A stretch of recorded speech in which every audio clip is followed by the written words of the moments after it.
2026년 1월 28일 서울 서초동 서울중앙지방법원 앞. 차갑게 얼어붙은 겨울 공기 위로 수백 대의 카메라 플래시가 일제히 터졌습니다. 무거운 침묵을 깨고 법정으로 걸어 들어온 한 여성. 그녀는 얼마 전까지 대한민국 최고 권력의 정점, 그 곁에 서 있던 전직 영부인 김건희 씨였습니다. 현장에 모인 수많은 취재진과 대중의 눈길에는 경악과 허탈함이 교차하고 있었습니다. 불과 며칠 전인 1월 16일, 남편인 전직 대통령 윤석열 씨가 징역 5년의 실형을 선고가 된 충격이 채 가시지도 않은 시점이었습니다.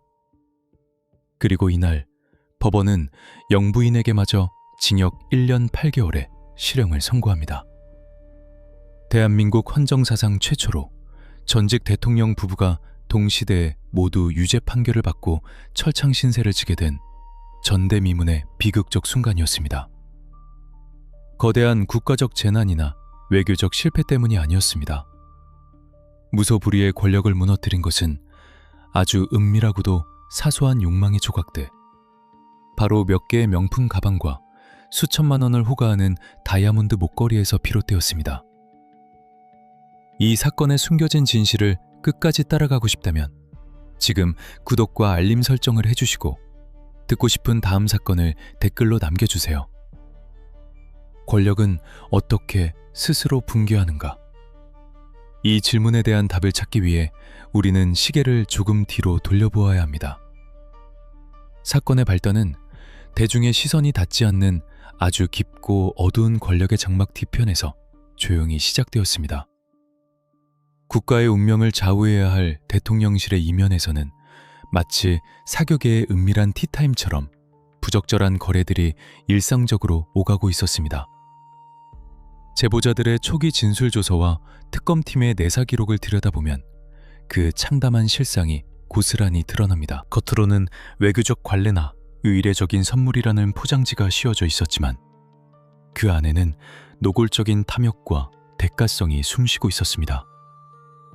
수백만 원을 호가하는 샤넬 가방들, 최고급 천수삼 농축차, 그리고 무엇보다 수사 과정에서 세상에 드러난 6천만 원대 그라프 다이아몬드 목걸이. 이 화려하고 차가운 보석들은 단순한 매물을 넘어 권력의 심장부를 향해 뻗어온 누군가의 은밀한 청구서였습니다. 민중기 특별검사팀이 이 사건을 파헤치기 시작했을 때 수사관들은 단순한 부패 범죄가 아닌 국가의 공적 시스템이 특정 종교단체의 이익을 위해 사유화될 뻔한 아찔한 정교 유착의 민낯을 마주하게 됩니다. 기록에 따르면 통일교 측은 영부인의 허영심과 권력욕을 정확히 꿰뚫어 보았습니다. 그들은 대통령 당선 축하 혹은 취임 기념이라는 명목을 내세웠지만 법원의 판단은 단호했습니다. 이는 향후 구체적인 정책적 지원과 현안 해결을 염두에 둔 묵시적 청탁이었습니다. 국가의 최고 권력기관이 종교 세력의 로비 창구로 전락하는 과정은 이토록 허망하고도 섬뜩했습니다. 공적인 시스템은 마비되었고 그 빈자리는 은밀한 접대와 뒷거래가 채웠습니다. 사건의 심각성은 단순히 고가의 물품을 주고받았다는 사실에 그치지 않습니다.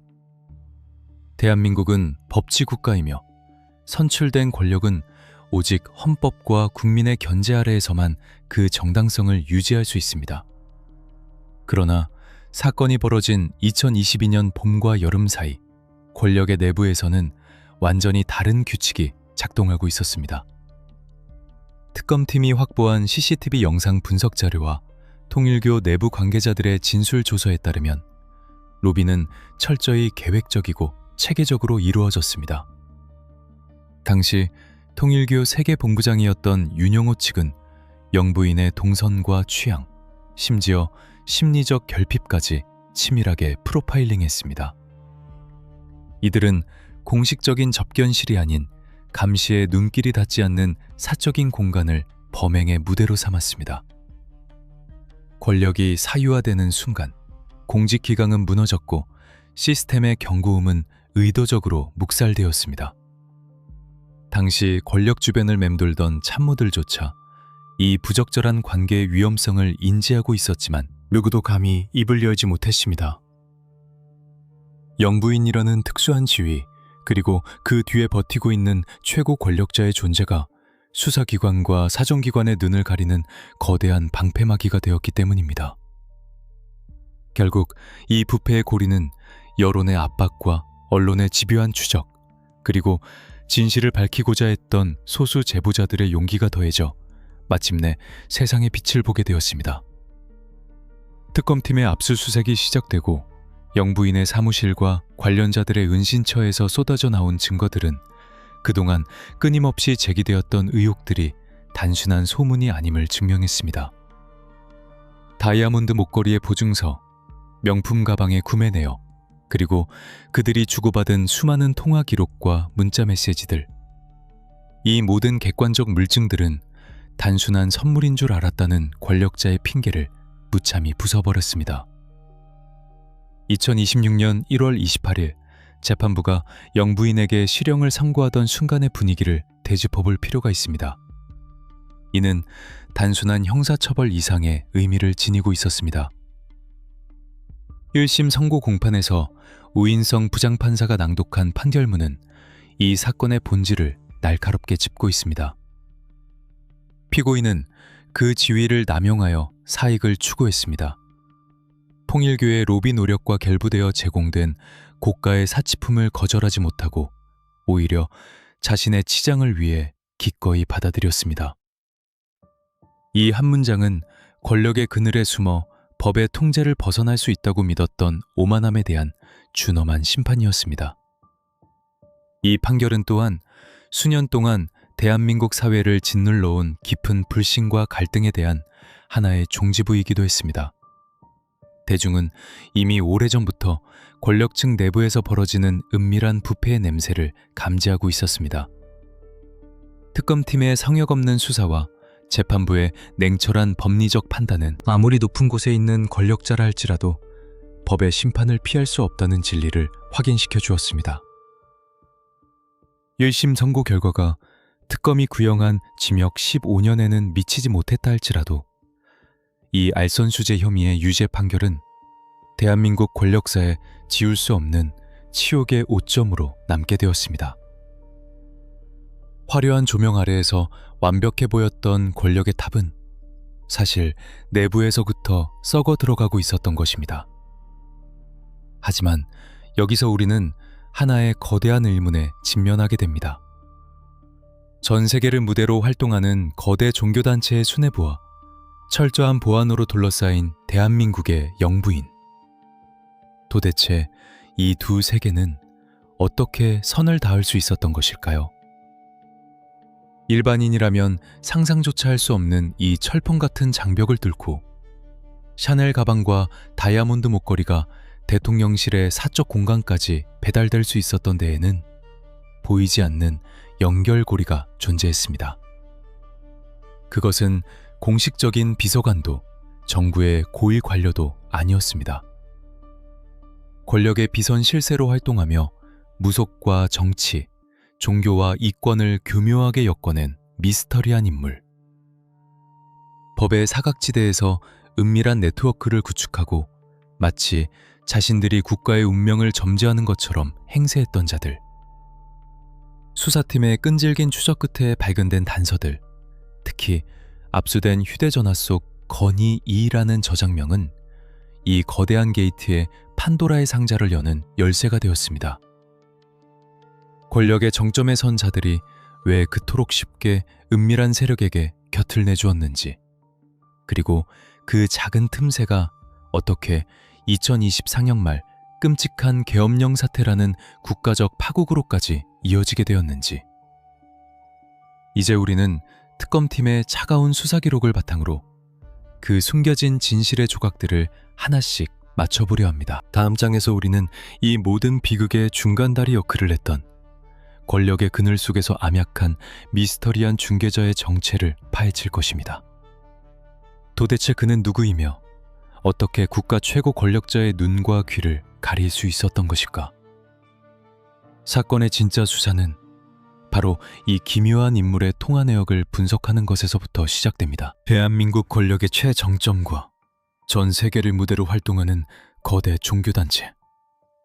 결코 맞닿을 수 없을 것 같았던, 아니, 결코 맞닿아서는 안 될 이 두 세계를 이어준 징검다리는 과연 무엇이었을까요?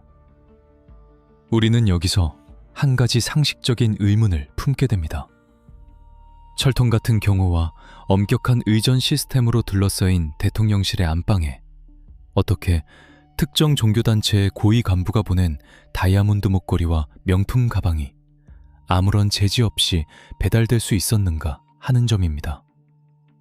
공식적인 외글 채널도 정부의 고위급 참모도 아니었습니다. 수사팀이 끈질긴 추적 끝에 마주한 진실의 문 앞에는 건진법사라는 기묘한 이름표를 단 한 명의 그림자가 서 있었습니다. 본명 전성배. 무속인 출신으로 알려진 그는 지난 대선 과정에서부터 권력의 주변을 맴돌며 보이지 않는 영향력을 행사해온 이른바 비선 실세로 지목되던 인물이었습니다. 공식적인 직함 하나 없던 그가 어떻게 국가 최고 권력자의 안방을 자유자재로 넘나들며 거대 종교단체의 은밀한 로비 창구 역할을 할 수 있었던 것일까요? 민중기 특별검사팀이 이 얽히고 설킨 부적절한 관계의 실타래를 풀기 위해 가장 먼저 주목한 것은 바로 전성배 씨의 행적이었습니다. 수사팀은 통일교 세계본부 측에서 흘러나온 자금의 흐름과 사치품의 구매 내역을 역추적하며 압수수색에 돌입했습니다.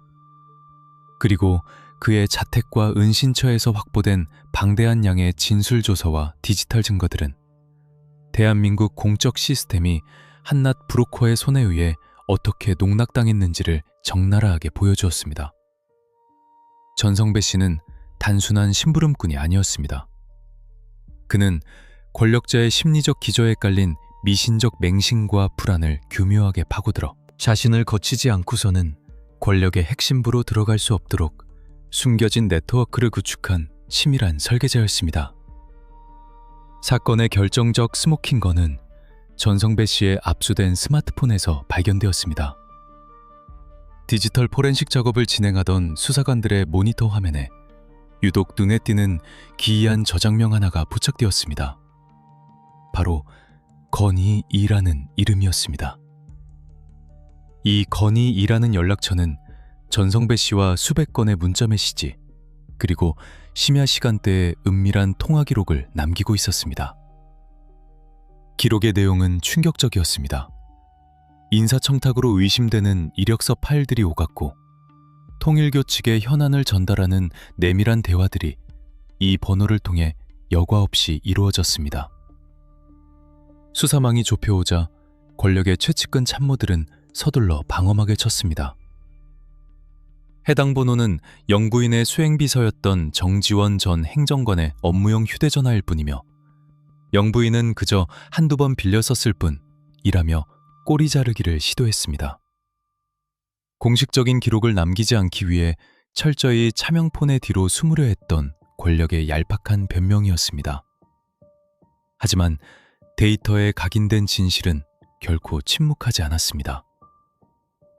특검팀이 복원해낸 하나의 통화 녹음 파일이 법정에서 재생되는 순간 그들의 모든 거짓말은 산산조각이 났습니다. 2022년 3월 30일 대통령 선거가 끝난 직후 건희2의 번호로 윤영호 당시 통일교 세계본부장에게 걸려온 전화 한 통. 스피커를 통해 흘러나온 것은 수행비서의 목소리가 아닌 대한민국 국민이라면 누구나 알 수 있는 영부인 김건희 씨의 뚜렷한 육성이었습니다. 비밀리에 쓰는 번호라 전화가 늦어서 죄송해요. 이번에 애 많이 써줘서 너무 감사합니다. 언제가 될지는 모르겠지만 총재님께 꼭 비밀리에 만나 뵙고 인사드릴 테니. 법의 사각지대에서 활동하는 법사가 중개자로 선택된 이유는 명확했습니다. 공식적인 정부 인사를 통했다면 반드시 남아야 할 기록과 감시의 눈을 피하기 위해서였습니다. 통일교 측은 이러한 권력 내부의 비정상적인 의사결정 구조를 정확히 꿰뚫어 보았습니다. 합법적인 절차로는 자신들의 거대한 수건 사업을 단기간에 해결할 수 없다는 것을 알았던 그들은 전성배라는 미스터리한 브로커를 통해 가장 빠르고 확실하게 권력의 최상층부를 매수하려 했던 것입니다. 그림자 속에 숨어 권력을 주무르려 했던 건진법사에 몰라.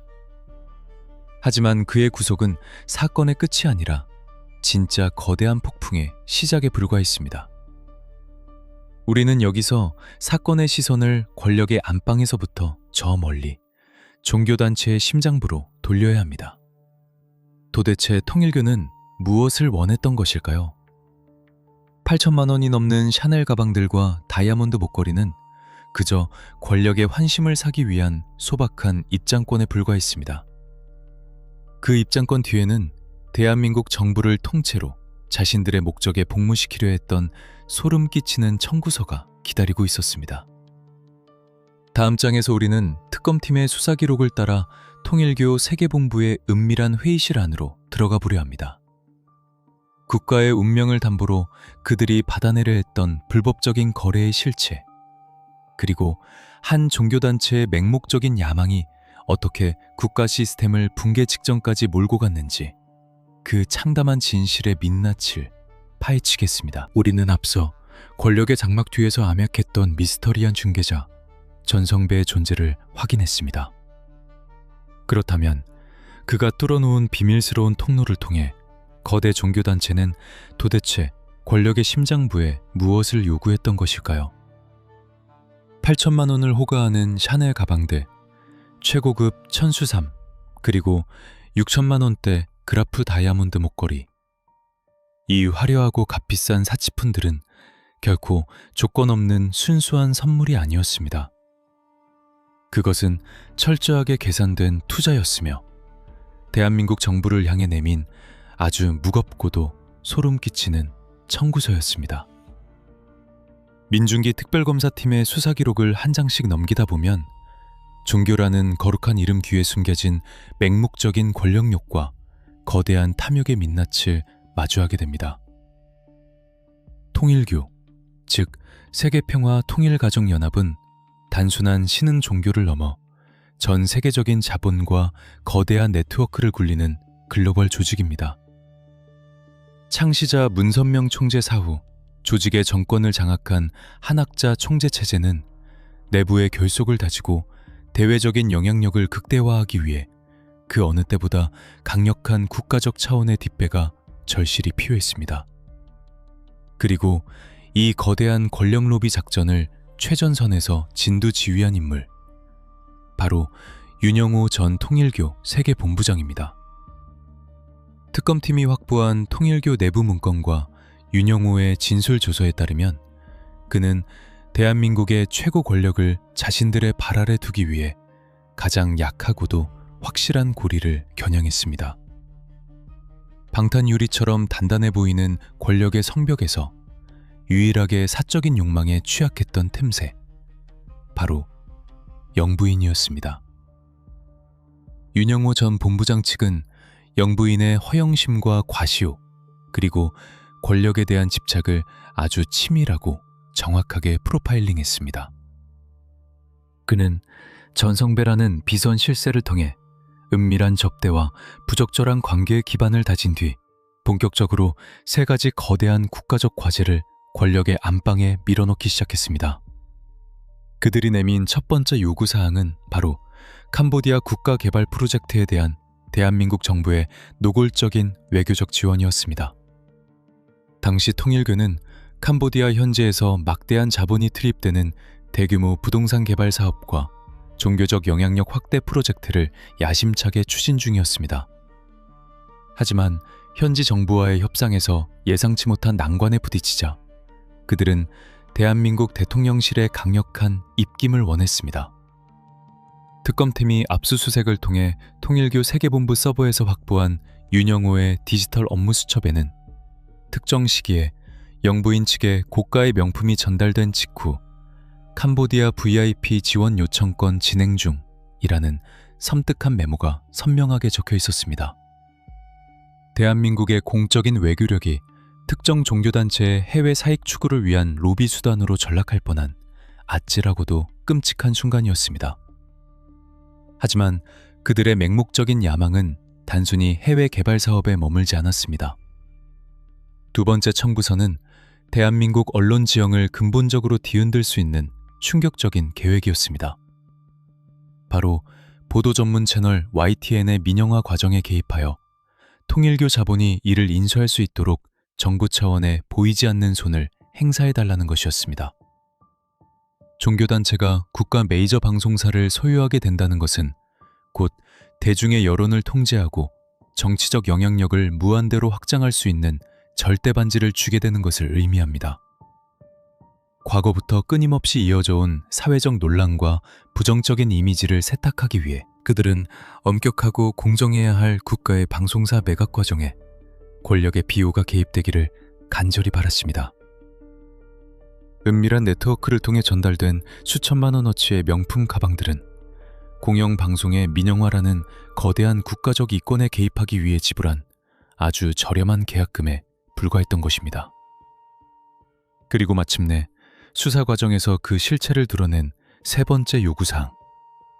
이것은 앞선 두 가지를 훌쩍 뛰어넘는 한학자 총재의 오랜 수건이자 가장 경악스러운 프로젝트였습니다. 바로 제5 UN 사무국의 대한민국 유치였습니다. 겉보기에는 세계 평화를 위한 숭고한 국제적 캠페인 같았지만 그 이면에 숨겨진 진짜 목적은 전혀 달랐습니다. 통일교는 경기도 가평 일대의 자신들 소유 부지를 활용해 한국의 UN 본부를 유치함으로써 통일교를 단순한 이단 논란을 넘어선 전 세계적인 초국가적 성지이자 불가침의 성역으로 격상시키려 했습니다. 이를 위해서는 대한민국 정부가 국가적 예산과 외교적 역량을 총동원하여 유엔을 상대로 치열한 외교전을 펼쳐야만 했습니다.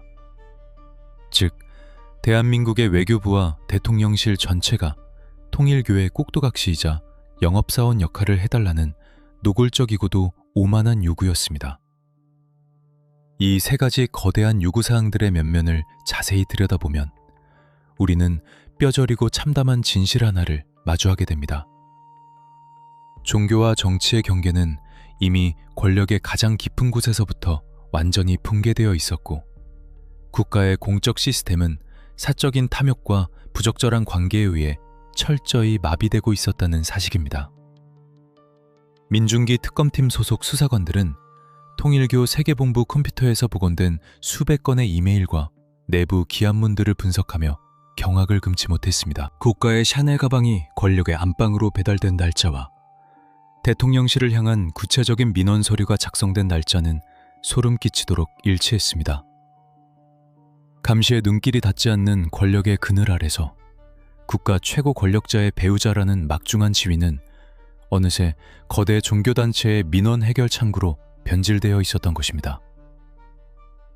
이러한 불법적인 거래와 부적절한 관계가 단순히 통일교 측의 일방적인 시도로만 끝났을까요?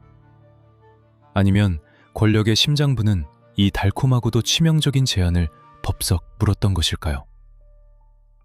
2022년 봄과 여름 사이 대통령실 내부에서는 상식적으로 도저히 납득할 수 없는 일들이 연이어 벌어지기 시작합니다. 윤영호 전 본부장이 정교하게 설계한 이 거대한 욕망의 교환 네트워크 속에서 영부인은 다이아몬드 목걸이의 영롱한 빛에 눈이 멀어 국가의 자존심과 시스템을 서서히 팔아넘기고 있었습니다. 법과 원칙이 철저히 무시된 그 어두운 밀실에서 과연 어떤 은밀한 대화들이 오갔던 것일까요? 다음 장에서 우리는 이 모든 짙은 의혹을 확고한 범죄의 영역으로 끌어내린 결정적 순간들을 마주하게 됩니다.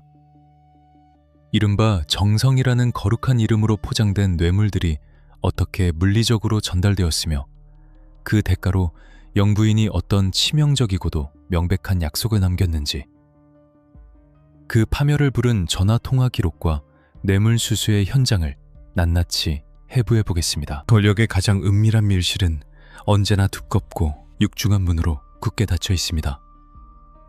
그 안에서 오가는 어두운 대화와 불법적인 거래의 흔적들은 철저히 베일에 쌓여 대중의 시선이 닿지 않기 마련입니다. 하지만 범죄의 족적은 아무리 깊은 곳에 교묘하게 숨겨두어도 결국 그들 스스로 뿜어내는 짙은 탐욕의 냄새 때문에 언젠가는 세상 밖으로 그 흉측한 모습을 드러내게 됩니다. 세계평화통일가정연합, 즉 통일교 세계본부 측이 캄보디아 국가개발사업지원, 보도 전문 채널 YTN 민영화 개입, 그리고 제5 유엔 사무국 한국유치라는 도저히 믿기 힘든 거대한 청구서를 감히 권력의 심장부에 들이밀 수 있었던 배경에는 단순한 호의나 말 이상의 확실한 담보가 필요했습니다. 민중기 특별검사팀의 치밀한 내사 기록과 방대한 압수수색 결과가 가리키는 진실의 끝표지판은 너무나도 명확했습니다. 그 담보는 바로 정성이라는 종교적이고 거룩한 이름으로 정교하게 보장된 수천만 원을 훌쩍 넘는 사치품들이었습니다. 시계를 사건이 본격화되던 2022년의 봄과 여름으로 되돌려 보겠습니다. 특히 4월과 7월은 대통령 선거 승리라는 축제 분위기가 채 가시지 않은 이른바 권력의 단맛이 가장 절정에 달했던 위태로운 시기였습니다. 특검 소속 디지털 포렌식 수사관들이 집요하게 복원해낸 당시 서초동 자택과 집무실 인근의 CCTV 영상 분석 자료, 그리고 극비리에 입수한 방문자 출입 기록에는 이 부적절한 관계를 입증할 물리적 증거들이 고스란히 남아 있었습니다.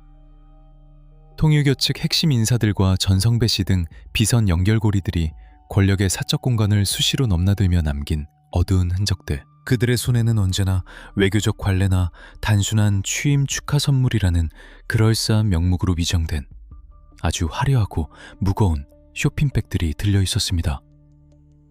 수백만 원대 샤넬 가방들, 최고급 천수삼 농축차 세트, 그리고 이 거대한 부패 스캔들을 폭발시킨 특검 수사의 스모킹건이 된 6천만 원대 그라프 다이아몬드 목걸이. 이 영롱하고 차가운 보석은 영부인의 목을 장식하기 위한 단순한 장신구가 아니었습니다. 그것은 막대한 자본과 권력을 쥔 종교 세력이 국가 최고 권력을 향해 던진 날카로운 낚시바늘이었고, 영부인은 그 화려한 미끼를 아무런 의심이나 공직자로서의 죄책감 없이 깊숙이 삼켜버렸습니다.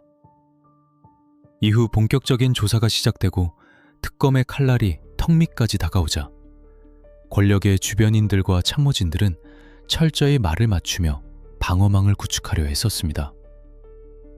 그들은 진술조서를 작성하는 과정에서 단순한 팬심에서 비롯된 소박한 선물인 줄 알았다거나 외교적 결례를 피하기 위해 어쩔 수 없이 임시로 보관하고 있었을 뿐 돌려주려 했다는 매우 궁색하고도 뻔뻔한 변명으로 예관했습니다. 그러나 범죄 심리학과 프로파일링의 관점에서 볼 때 이는 전형적인 화이트 칼라 범죄자, 특히 권력형 부패 사범들이 보여주는 전형적인 자기 합리화 패턴에 불과합니다. 최고 권력의 정점에 서 있다는 지독한 오만함은 스스로의 도덕적 경계선을 완벽하게 마비시켰고, 번쩍이는 물질적 탐욕 앞에서는 국가의 이익을 수호해야 할 공직자의 윤리라는 방어기제가 완전히 작동을 멈추고 말았던 것입니다. 하지만 특검팀은 이러한 얄팍한 변명의 벽을 단숨에 무너뜨릴 가장 치명적이고 결정적인 한 방을 조용히 준비하고 있었습니다. 그것은 바로 2022년 7월 15일에 이루어진 이른바 사건의 궤적을 바꾼 운명의 전화통화 기록이었습니다. 이 사건이 대중의 입방아에 오르내리는 단순한 명품 수수 논란이나 가십거리를 넘어 대한민국 형법상 가장 무겁고 엄중한 부패 범죄 중 하나인 알선수재, 특정범죄 가중처벌 등에 관한 법률 위반 혐의로 전환되는 역사적인 분기점은 바로 이 7월 15일 심야에 이루어진 은밀한 통화 내용에 숨어 있었습니다. 특검팀 수사관들이 전성배 씨의 은신처를 압수수색하여 확보한 차명 휴대전화와 통일교 핵심 관계자들의 클라우드 서버에서 교차 검증을 통해 기적적으로 복원해낸 이 음성 녹음 파일. 재생 버튼을 누르는 순간 권력의 짙은 그늘 속에서 맺어진 끔찍하고도 소름 돋는 뒷거래의 실체가 여과 없이 폭로되었습니다. 보내주신 목걸이는 정말 잘 받았습니다. 총재님께 너무 감사하고 영광이라고 꼭 전해주세요. 저희가 정부 차원에서 챙기고 도울 수 있는 부분은 확실하게 들여다보겠습니다. 앞으로도 지속적인 지지와 기도를 부탁드립니다. 법정에서 1심 공판이 열리던 날, 차갑게 얼어붙은 대형 모니터와 스피커를 통해 영부인의 뚜렷한 육성이 울려 퍼지던 순간, 참관석과 방청석은 쥐죽은 듯한 무거운 정적에 휩싸였습니다. 정부 차원의 조력, 그리고 지속적인 지지. 이 두 마디의 섬뜩한 단어는 결코 사적인 공간에서 의례적으로 주고받은 단순한 감사 인사가 될 수 없었습니다. 그것은 대가성의 명백한 인정이자 국가의 공적 권력을 특정 단체를 위해 사유화하겠다는 무서운 약속의 징표였습니다. 6천만 원이 넘는 고가의 사치품을 뇌물로 제공받은 대가로 특정 종교단체의 막대한 이권 사업과 민원을 해결해 주겠다는 직무상 청탁의 연결고리가 법리적으로 완벽하게 입증되는 찰나였습니다. 수사팀의 핵심 관계자들은 이 통화 녹취록을 수십 번 반복해서 분석하며 최고 권력이 어떻게 이토록 허망하게 그리고 너무나도 쉽게 무너져 내렸는지를 탄식했습니다.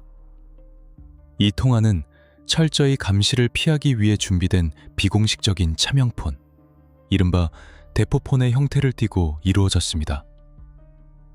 이는 통화를 주고받은 양측 모두가 자신들의 거래가 얼마나 위험하고 불법적인 성격을 띠고 있는지 명확히 인지하고 있었음을 스스로 반증하는 대목이었습니다. 법의 감시망을 무력화할 수 있다는 권력자의 오만함, 그리고 자신들의 은밀한 행위가 국가의 근간과 공적 시스템을 갉아먹는 중대한 범죄라는 사실을 철저히 망각한 도덕적 해이. 이 두 가지 치명적인 결함이 결합되어 대한민국 헌정사상 전례를 찾아볼 수 없는 현직 대통령 배우자의 수사 및 구속이라는 거대한 파국을 잉태하게 된 것입니다. 이 운명의 통화 내용이 복원된 이후의 내사 및 수사 과정은 마치 봇물 터지듯 쏟아지는 증거들의 향연이었습니다. 통화가 이루어진 직후 실제로 대통령실 내부의 일부 부서에서는 통일교 측이 끈질기게 요구했던 캄보디아 국가개발사업 지원과 관련된 외교적 타당성 검토 지시가 하달된 정황이 실무자들의 진술조서를 통해 연이어 확인되었습니다. YTN 민영화 이슈에 있어서도 보이지 않는 윗선의 압력이 교묘하게 작용했다는 내부 고발이 특검 사무실로 속속 접수되기 시작했습니다. 흩어져 있던 퍼즐의 조각들이 마침내 하나둘 제자리를 찾아가며 거대한 그림을 완성했고, 영부인의 목에 걸려있던 6천만 원짜리 다이아몬드 목걸이가 사실은 대한민국 헌정질서를 위협하는 수백억, 아니 수천억 원대 가치의 무시무시한 로비 자금이었음이 만천하에 드러났습니다. 통일교와 비선실세들은 권력의 심장부를 돈과 사치품으로 쉽게 매수할 수 있다고 믿었고, 불행히도 그 오만한 믿음은 한동안 통용되는 듯 보였습니다. 최고 권력의 든든한 비호 아래 그들의 부적절한 관계와 뇌물 수수의 진실은 영원히 묻힐 수 있을 것만 같았습니다. 그러나 그들이 치명적으로 간과한 것이 하나 있었습니다. 그것은 바로 숨겨진 진실의 조각들을 기어코 찾아내려는 수사기관의 집요한 추적의 의지, 그리고 무너져 내리는 정의를 기필코 바로 세우려는 대한민국 사법 시스템의 마지막 보루였습니다. 권력의 가장 깊은 곳에 또아리를 튼 이 거대한 부패의 사슬을 끊어내기 위해 이제 법과 원칙이라는 날카롭고 차가운 칼날이 매섭게 번뜩이기 시작합니다. 다음 장에서 우리는 이 무소불위의 살아있는 막강한 권력을 상대로 국가의 명운을 건 목숨을 건 수사를 펼쳐야 했던 민중기 특검팀의 숨막히는 사투를 따라가 보려 합니다. 막강한 권력을 앞세운 대통령실의 거센 압박과 압수수색의 노골적인 거부, 여론을 호도하려는 공작, 그리고 수사의 칼끝을 무디게 만들려는 보이지 않는 손길들. 칠흑 같은 어둠 속에서 진실과 정의를 구현하기 위한 특검팀의 처절한 전쟁은 과연 어떻게 전개되었을까요? 사건은 이제 단순한 비리 조사를 훌쩍 넘어 권력과 법이 정면으로 충돌하는 거대한 법적 공방의 소용돌이 속으로 빠져들게 됩니다. 살아있는 절대 권력을 수사한다는 것은 칠흑같이 어두운 터널 속을 맨몸으로 걸어 들어가는 것과 같습니다. 수사관들은 언제 자신들의 목이 날아갈지 모르는 극도의 긴장감 속에서 오직 진실 하나만을 나침반 삼아 거대한 절벽을 기어올라야만 합니다. 2024년 영부인 김건희 씨와 통일교 사이의 부적절한 관계 및 알선수재 의혹이 수면 위로 떠오르며 국민적 공분이 극에 달하자 대한민국 국회는 마침내 치열한 정치적 공방 끝에 특별검사 임명안을 통과시켰습니다.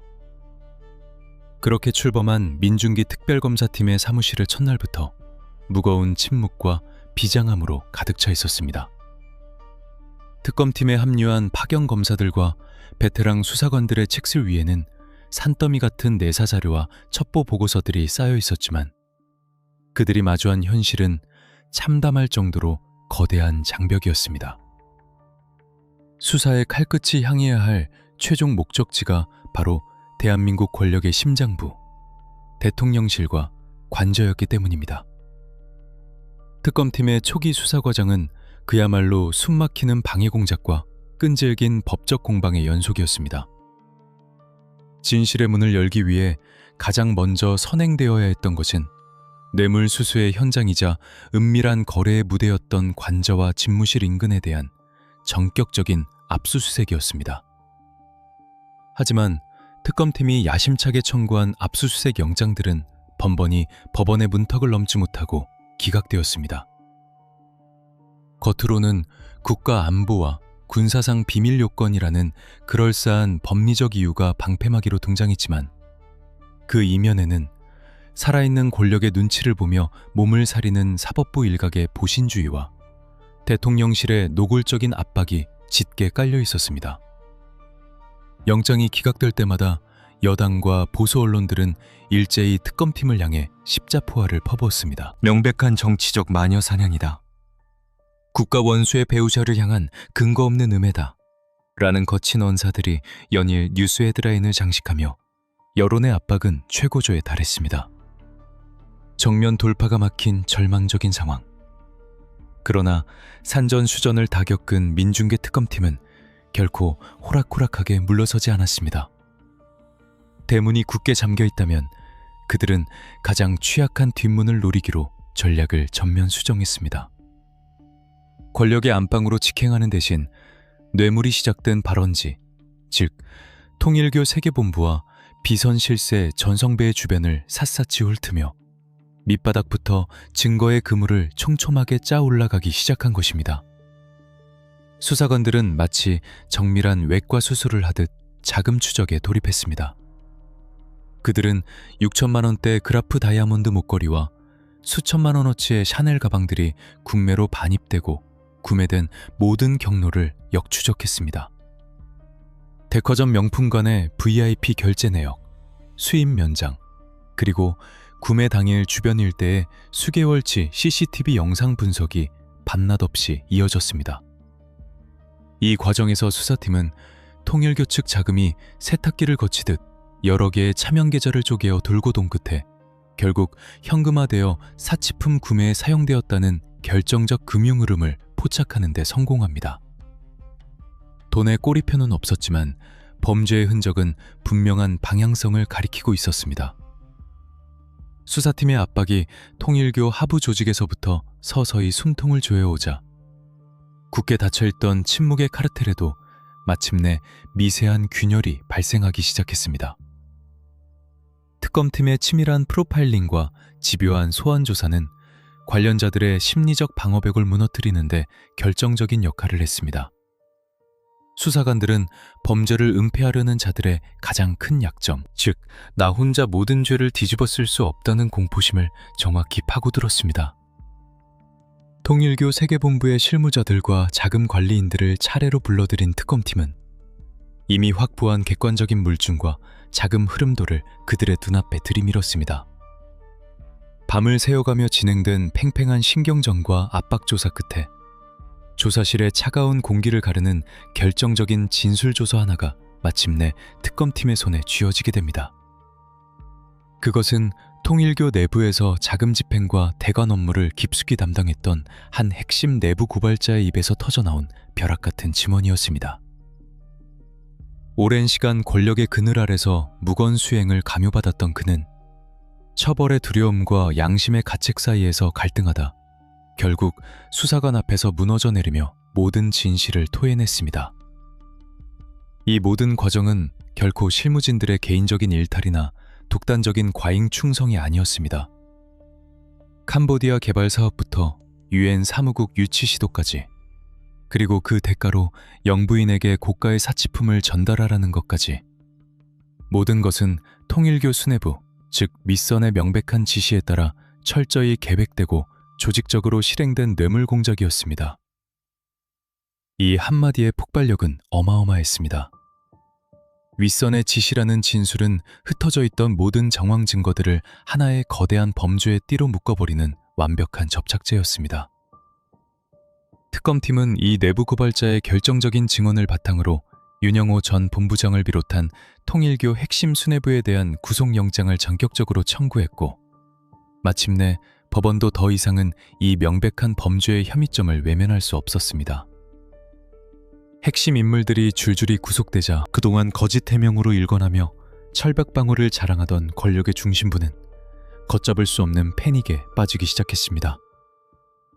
정의의 칼날은 이제 망설임 없이 권력의 최상층부를 향해 정조준되고 있었습니다.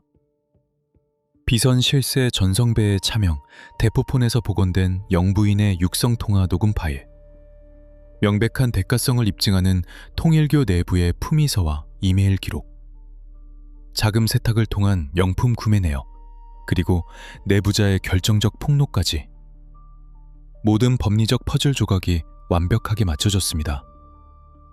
더 이상 단순한 선물이었다거나 만난 적조차 없다는 비루한 변명은 통하지 않는 상황이 되었습니다. 특검팀의 칼끝이 마침내 청와대의 굳게 닫힌 문을 뚫고 영부인을 직접 소환 조사해야만 하는 피할 수 없는 벼랑 끝으로 권력을 몰아세우고 있었습니다. 특검의 성역 없는 수사는 단순한 부패 스캔들 조사를 넘어 무너져가는 대한민국의 법치주의를 바로 세우는 처절한 독립운동과도 같았습니다. 민중기 특검과 수사관들은 온갖 협박과 정치적 압력, 심지어 신변의 위협까지 감수하면서도 흔들림 없이 수사 기록의 마지막 장을 향해 묵묵히 걸어갔습니다.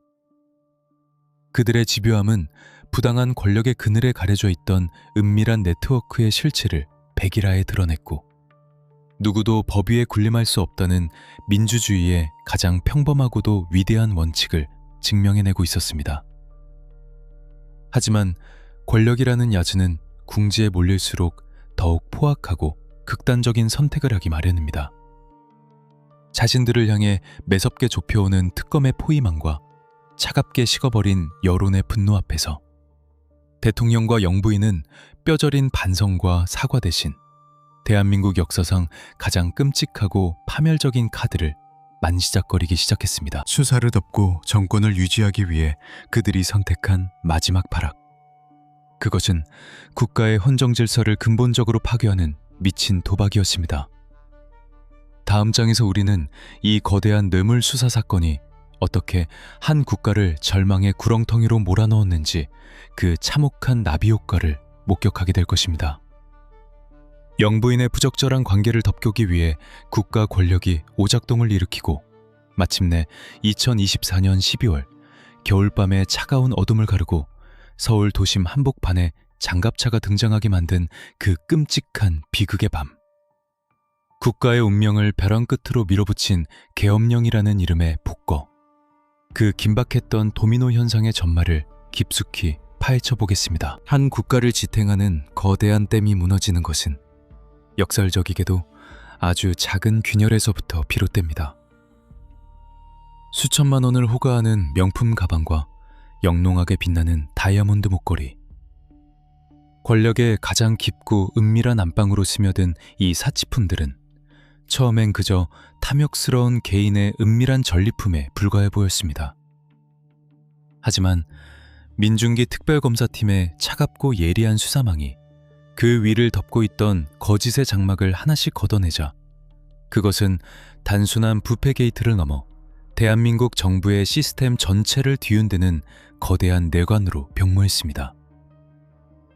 통일교 세계본부라는 거대 종교단체와 권력의 비선 실세, 그리고 국가 최고 권력자의 배우자가 얽힌 이 기괴하고도 부적절한 관계는 마침내 돌이킬 수 없는 도미노 현상의 첫 번째 블록을 쓰러뜨리고 말았습니다.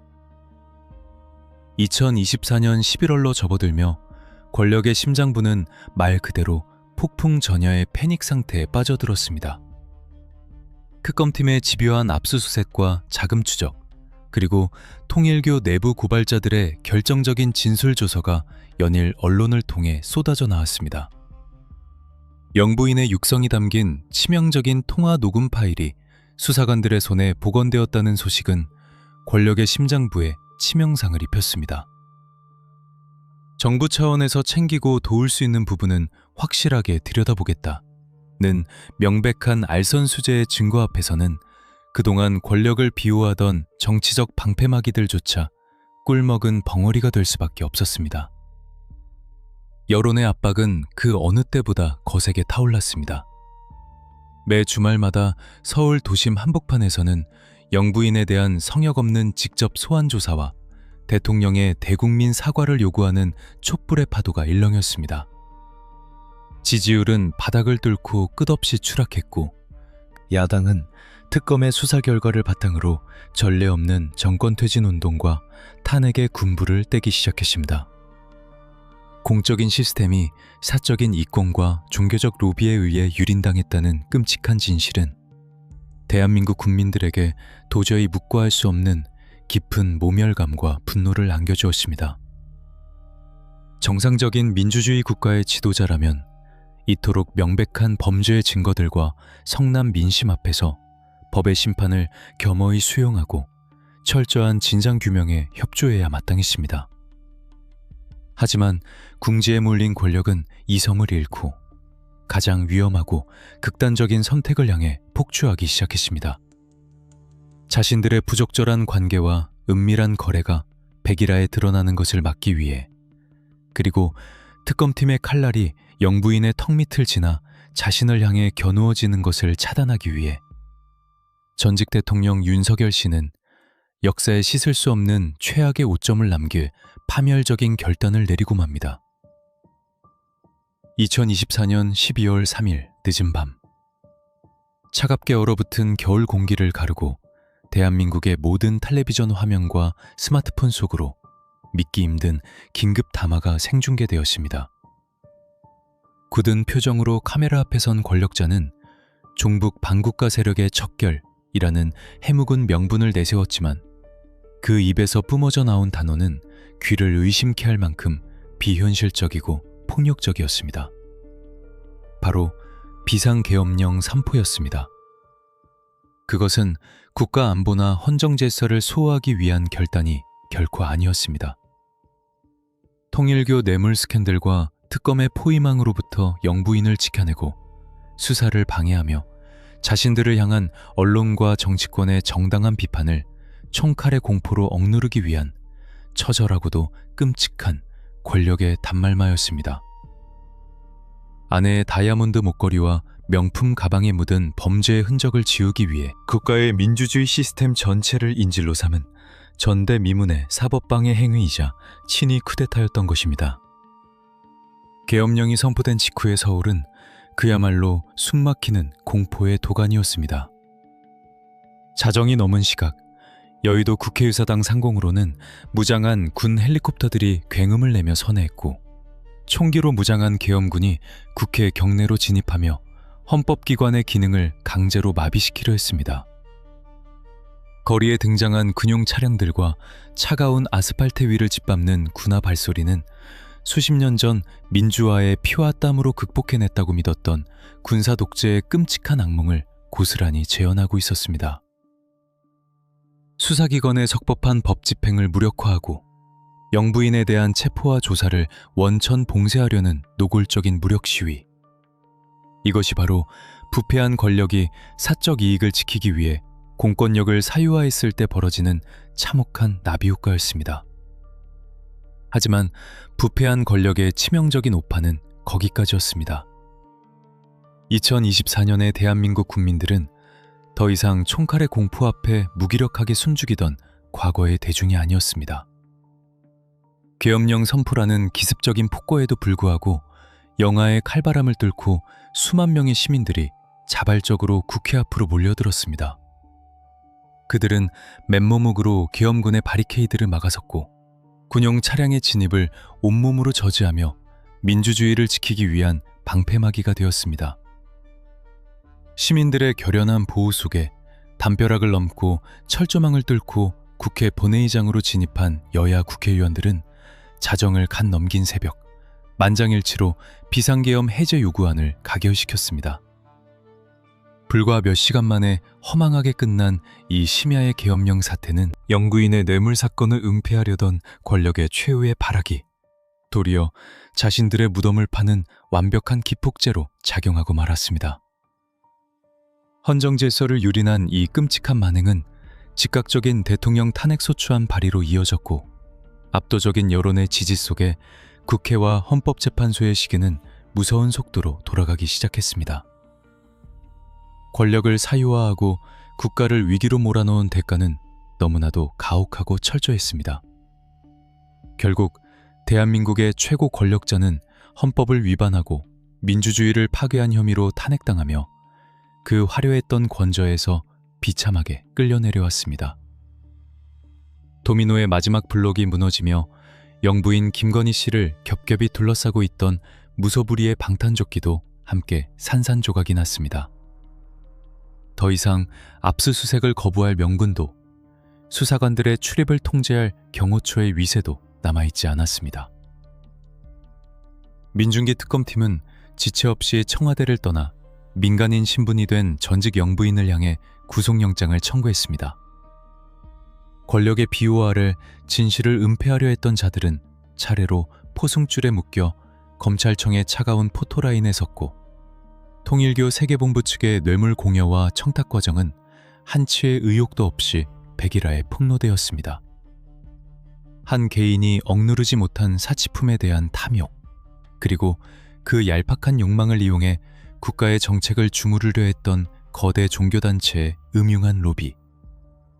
이 두 가지 독버섯이 권력의 그늘 속에서 만나 빚어낸 참사는 결국 현직 대통령의 탄핵과 구속, 그리고 계엄령이라는 국가적 트라우마를 남긴 채 파국을 맞이했습니다.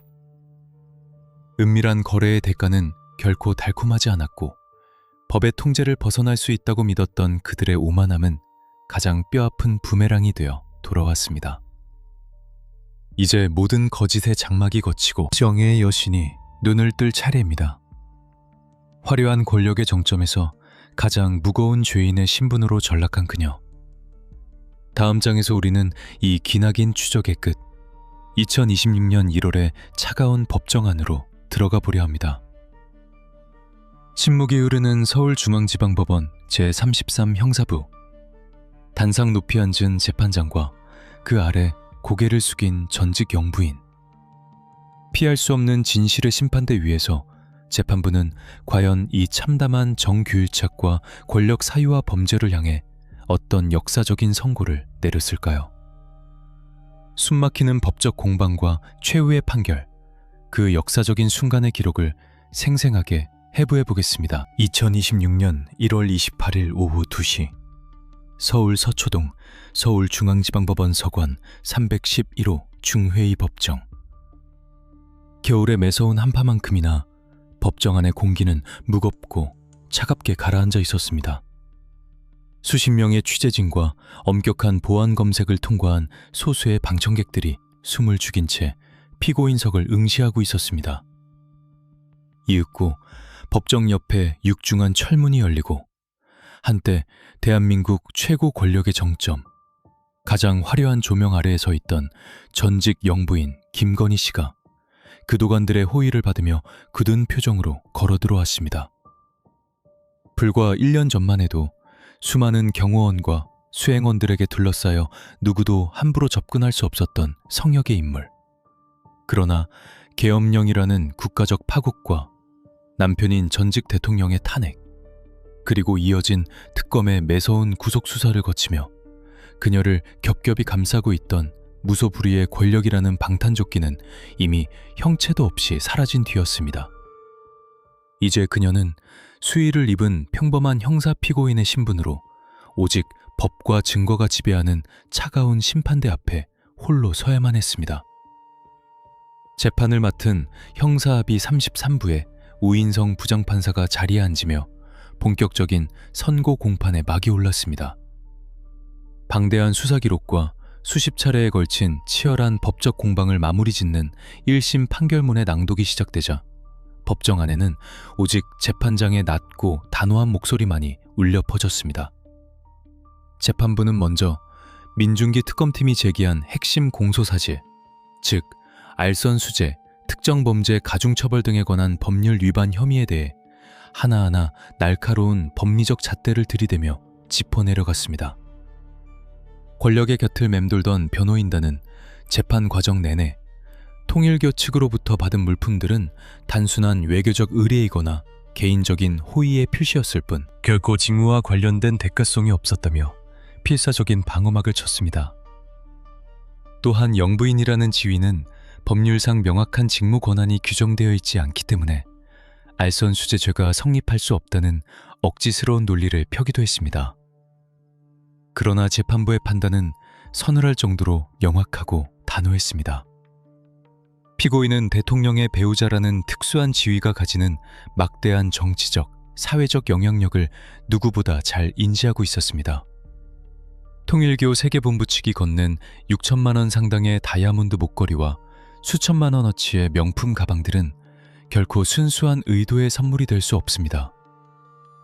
이는 캄보디아 개발 사업 지원, YTN 민영화 개입, 그리고 UN 사무국 유치라는 구체적이고도 거대한 이권 사업을 해결하기 위해 권력의 심장부를 향해 던져진 명백한 로비 자금이자 불법적인 청탁의 대가입니다.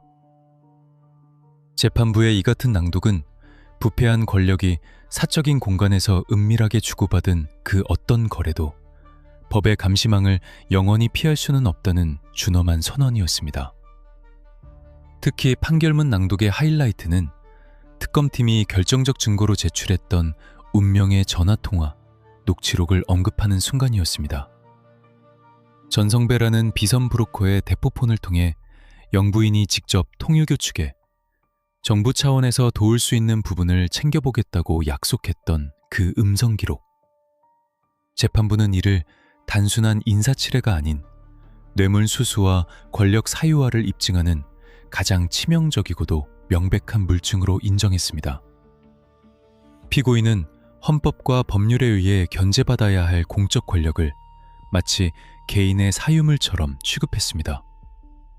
거대 종교단체의 집요한 로비 노력과 결부되어 제공된 고가의 사치품을 끝내 거절하지 못하고 오히려 자신의 치장을 위해 기꺼이 받아들임으로써 최고 권력기관의 도덕성과 공정성에 회복할 수 없는 치명적인 흠집을 냈습니다. 사적인 탐욕이 국가의 공적 시스템을 어떻게 마비시키고 훼손할 수 있는지를 극명하게 보여준 중대한 범죄입니다. 판결문이 낭독되는 약 40분의 시간 동안 피고인석의 김건희 씨는 시종일관 굳은 표정으로 미동조차 하지 않았습니다. 하지만 사적인 탐욕, 권력의 사유화, 중대한 범죄라는 뼈아픈 단어들이 법정을 때릴 때마다 한때 대한민국을 호령했던 절대 권력의 그림자는 한없이 초라하게 쪼그라들고 있었습니다. 한 국가의 영구인이 거대 종교단체의 이권에 개입해 브로커 역할을 자처했다는 사실은 단순한 경제적 부패를 넘어 민주주의 국가의 자존심을 시궁창에 처박은 행위로 규정되었습니다. 그리고 마침내 재판장이 숨을 고른 뒤 선고의 결론인 주문을 읽어내려갔습니다. 주문: 피고인 김건희를 징역 1년 8개월에 처한다. 피고인으로부터 압수된 6천만 원 상당의 그라프 다이아몬드 목걸이를 몰수하고 명품 가방 등 기수수한 사치품 가액에 상응하는 추징금을 명한다. 징역 1년 8개월의 실형. 집행유예라는 일말의 관용은 주어지지 않았습니다. 땅, 하고 재판장의 묵직한 망치 소리가 3번 법정에 울려 퍼지는 순간, 이것은 뇌물 게이트의 종결을 넘어 대한민국 헌정사에 영원히 기록될 파멸의 메아리가 되었습니다. 불과 열흘 전인 1월 16일, 계엄령 선포와 헌정질서 파괴 혐의로 남편인 윤석열 전 대통령이 징역 5년의 실형을 선고받은 데 이어 부부가 나란히 무거운 철창 신세를 지게 된 비극적인 역사가 완성되는 찰나였습니다. 권력의 비호 아래 진실을 묻으려 했던 모든 시도는 완벽하게 실패했고, 법의 저울은 가장 높은 곳에 있는 자들에게 더욱 가혹하고 엄격한 무게를 달았습니다. 이날 재판부는 영부인뿐만 아니라 이 거대한 부패의 사슬을 기획하고 실행했던 핵심 연결고리들에 대해서도 무관용의 철퇴를 내렸습니다. 권력의 눈과 귀를 가리고 통일교측의 뇌물을 전달했던 비선 실세, 건진법사 전성배에게는 특검의 구형량을 뛰어넘는 징역 6년의 중형이 떨어졌습니다. 종교와 정치의 경계를 허물고 맹목적인 야망을 위해 국가 시스템을 매수하려 했던 윤영호 전 통일교 세계본부장 역시 뇌물 공여 및 업무 방해 등의 혐의로 무거운 실형을 피하지 못했습니다. 막강한 자본과 교세를 무기로 헌법 제20조가 규정한 정교 분리의 원칙을 유린하려 했던 거대 종교단체는 이 판결을 계기로 조직 전체가 뿌리째 흔들리는 치명적인 도덕적 파상과 대대적인 압수수색이라는 거대한 후폭풍에 직면하게 되었습니다. 법정을 나서는 방청객들과 취재진 사이에서는 무거운 한숨과 씁쓸한 탄식이 교차했습니다. 영부인이라는 막강한 지위, 거대한 종교 세력의 자금력, 그리고 수사망을 피하기 위해 동원된 온갖 편법과 대포폰의 장막. 그들은 스스로 쌓아올린 이 초롱성이 영원히 자신들을 지켜줄 것이라 맹신했습니다. 그러나 그들이 들이마신 탐욕의 숨결은 결국 내부에서부터 권력의 탑을 썩게 만들었고, 진실을 파헤치려는 특검팀의 차가운 수사 기록과 공정한 법의 심판 앞에서는 한낱 모래성에 불과했음을 만천하에 증명했습니다. 피고인이 교도관들의 인솔에 따라 조용히 법정 구속 상태로 호송차를 향해 발걸음을 옮기는 뒷모습. 화려했던 명품의 흔적 대신 수의를 입고 좁은 감방으로 향하는 그녀의 쓸쓸한 뒷모습은 대한민국 사회에 던지는 너무나도 무겁고 서늘한 경고장이었습니다. 권력은 한없이 가벼운 개인의 욕망 앞에서 얼마나 쉽게 타락할 수 있는가. 그리고 우리는 그 타락을 감시하고 심판할 튼튼한 시스템을 갖추고 있는가. 하지만 판사의 망치 소리가 울려 퍼졌다고 해서 이 사건이 남긴 깊은 상처와 암울한 그림자가 완전히 거친 것은 아닙니다. 권력의 붕괴는 멈췄지만 그들이 남겨놓은 폐허 위에서 대한민국 사회는 혹독한 대가를 치러야만 합니다. 다음 장이자 시리즈의 마지막 편에서 우리는 이 참담하고도 끔찍한 사건이 우리 사회에 남긴 본질적인 숙제에 대해 깊이 파고들어 보려 합니다. 다가오는 2026년 3월의 항소심 공방, 여전히 잔존해 있는 권력과 종교의 유착고리, 그리고 촛불과 계엄령의 밤을 지나온 대한민국 국민들이 마주한 서늘한 진실. 한 국가를 뒤흔든 다이아몬드 목걸이 게이트, 그 끝나지 않은 추적의 마지막 페이지를 열어보겠습니다. 1심 재판부의 준엄한 선고가 끝난 뒤 법정을 가득 채웠던 팽팽한 긴장감은 일순간 무거운 침묵으로 바뀌었습니다. 전직 대통령 부부가 나란히 구속 수감되는 헌정사상 초유의 비극. 영부인이 1년 8개월의 식용을 선고받고 차가운 호송차에 오르던 그날, 대한민국 국민들은 통쾌함보다는 가슴 한구석이 뻥 뚫린 듯한 깊은 허탈감과 씁쓸함을 느껴야만 했습니다. 수천만 원짜리 명품 가방과 6천만 원대 그라프 다이아몬드 목걸이, 누군가의 목을 화려하게 장식했던 그 차가운 보석의 대가로 국가는 헌정 질서가 붕괴되는 끔찍한 계엄령의 밤을 겪어야 했고, 공적 시스템은 철저히 유린당했습니다. 법의 심판은 내려졌지만 이 거대한 부패 스캔들이 대한민국 사회에 남긴 깊은 흉터는 여전히 현재 진행형입니다. 판사의 망치 소리가 울렸다고 해서 모든 진실의 퍼즐이 완전히 맞춰진 것은 아닙니다. 특검팀의 눈부신 활약으로 1심에서 유죄를 이끌어냈지만 권력과 종교가 결탁한 이 추악한 정교유착의 카르텔은 아직 생명력을 잃지 않았습니다. 당장 다음 달인 2026년 3월 서울 고등법원에서는 이 거대한 사건의 항소심 공판이 열릴 예정입니다. 전직 영부인 측은 거물급 정관 변호사들로 변호인단을 전면 교체하며 1심의 알선 수재 논리를 뒤집기 위한 치열한 법리적 반격을 준비하고 있습니다. 그들은 여전히 명품 가방과 사치품은 대가성이 없는 단순한 호의였으며 통일교 측의 청탁을 실제로 실행에 옮기지는 않았다는 얄팍한 방어 논리를 고수하며 법의 틈새를 노리고 있습니다. 뇌물을 제공한 세계평화통일가족연합, 즉 통일교 측의 움직임도 심상치 않습니다. 1심 판결 직후 통일교 수뇌부는 꼬리 자르기에 돌입했습니다. 윤여모 전 세계본부장과 무속인 전성배 등 구속된 핵심 인물들의 행위가 개인적인 일탈이거나 과잉 충성이었다며 선을 긋고 교단 전체로 번지는 수사기관의 칼날을 피하기 위해 대대적인 내부 단속과 여론전을 펼치고 있습니다.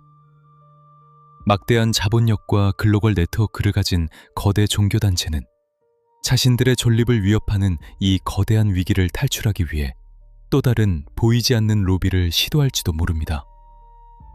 법과 장의가 잠시라도 한눈을 파는 순간 언제든 진실은 짙은 안개 속으로 다시 은폐될 수 있습니다. 항소심과 대법원 최종 판결까지 이어질 이 지난한 법적 공방에서 우리는 결코 감시의 눈을 거두어서는 안 될 것입니다. 이 시점에서 우리는 사건의 껍데기를 벗겨내고 가장 본질적이고도 뼈아픈 질문 하나를 던지게 됩니다. 도대체 왜 대한민국의 견고한 민주주의 시스템은 권력자의 배우자라는 단 한 명의 성역 앞에서 이토록 무기력하게 무너져 내렸던 것일까요?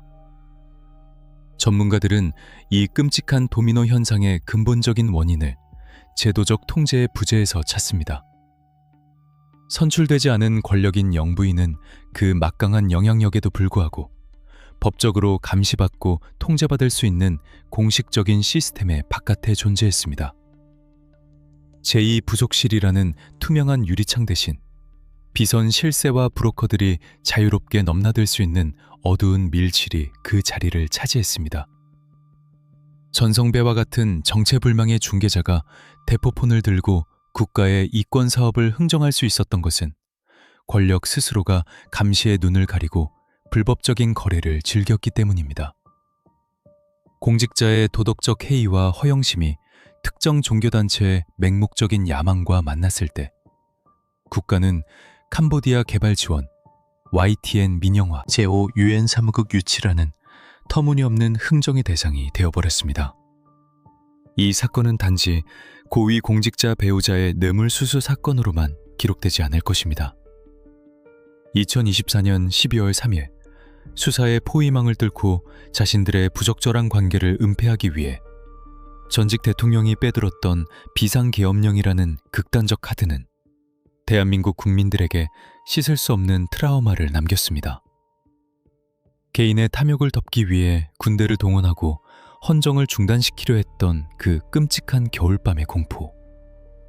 광화문과 여의도 아스팔트 위에서 영하의 추위를 견디며 촛불과 맨몸으로 민주주의를 지켜내야 했던 수많은 시민들의 상처는 법원의 징역형 선고만으로는 결코 완전히 치유될 수 없습니다.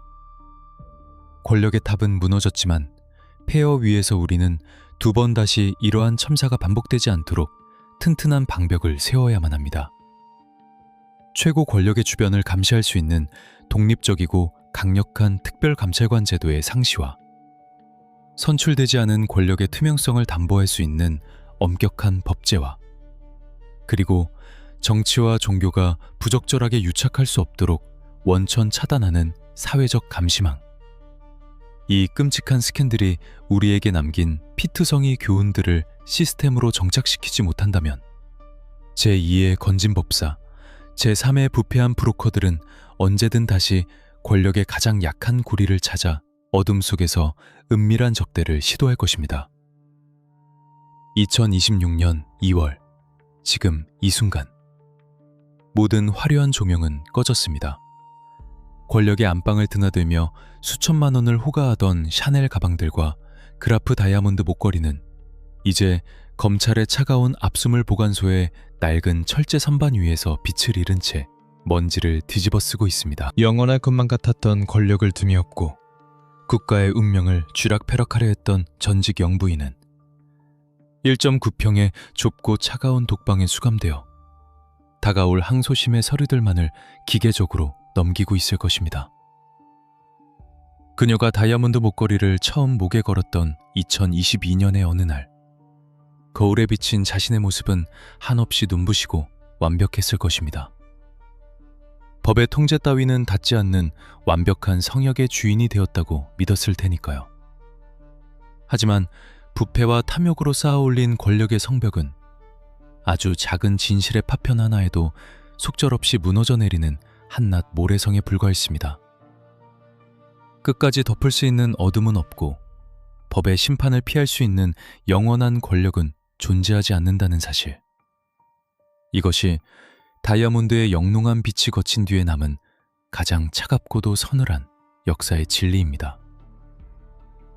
우리는 이 거대한 권력의 몰락을 두 눈으로 똑똑히 목격했습니다.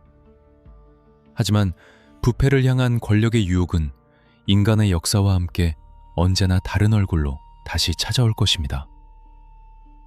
진실을 향한 우리의 날카로운 시선과 정의를 지키려는 차가운 감시만이 그 어둠을 막아낼 수 있는 유일한 무기입니다.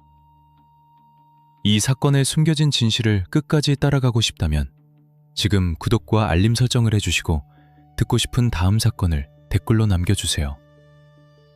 권력의 짙은 그림자 속에 숨겨진 또 다른 단서들을 찾아 우리는 다음 수사 기록을 열겠습니다.